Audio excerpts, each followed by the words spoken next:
low because he couldn't bring himself to look at me as he went. So, it was me who had to watch him go. I couldn't stop staring as he trudged up the deserted lane. Spikes of sunlight slanted through the spindly branches, covering him in a golden, glittering light. So bright, he appeared unreal, tall and strong and gorgeous in his rough, raw way. An angel in tattered demon's clothes. He'd always viewed himself as the town pariah, the outcast, the outlaw, bringing trouble to everything he touched. But that troubled boy was my shining star.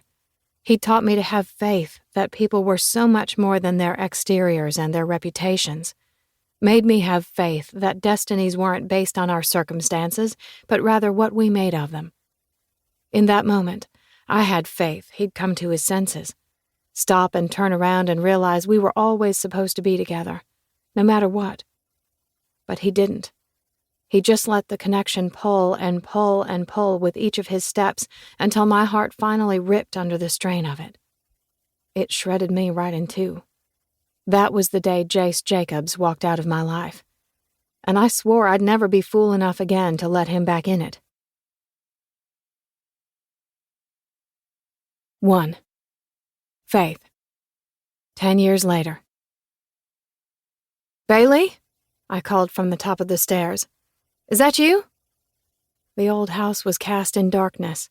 Intermittent blips of lightning flashed at the windows as wind howled and whipped at the walls. The foundation groaned and shook. But I swore I'd heard a loud creak on the deserted side of the house when I'd made it to the top of the sweeping staircase. Unease shivered through my senses, and I clung to the banister as I tried to orient myself, to ground myself, to latch on to sanity rather than the horror I'd been living for the last 3 months. This old house had been my dream, taking the neglected plantation and turning it into a bed and breakfast, restoring it to its original beauty. The gorgeous mansion was 3 sprawling stories of old-world charm and history. It was hidden on a secluded patch of land about 10 minutes outside the small town where I'd grown up.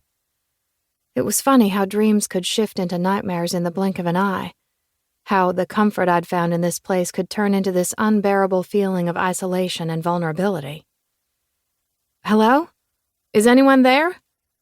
My voice trembled as a fresh wave of fear rushed through my senses. Even with the air conditioner doing its best to pump into the space, I could feel the sweat slick my back in the humid summer air.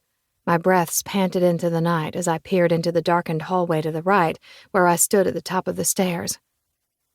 In this spot, the second floor split into 2 directions.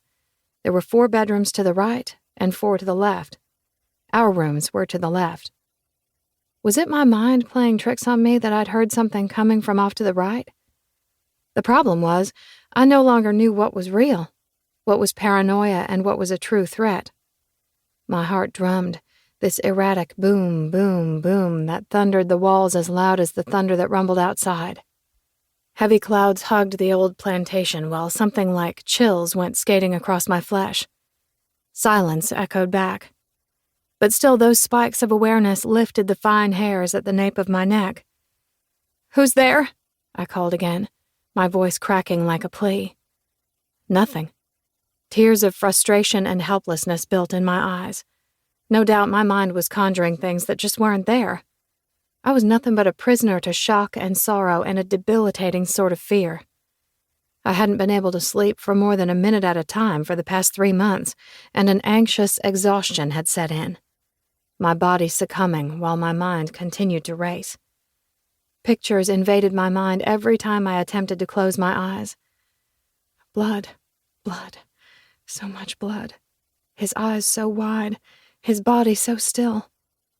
I wasn't sure I would ever recover from the way Joseph had died, from the fact my husband had been murdered, my world rocked by grief and guilt and questions. I'd thought that moment was the lowest low, rock bottom.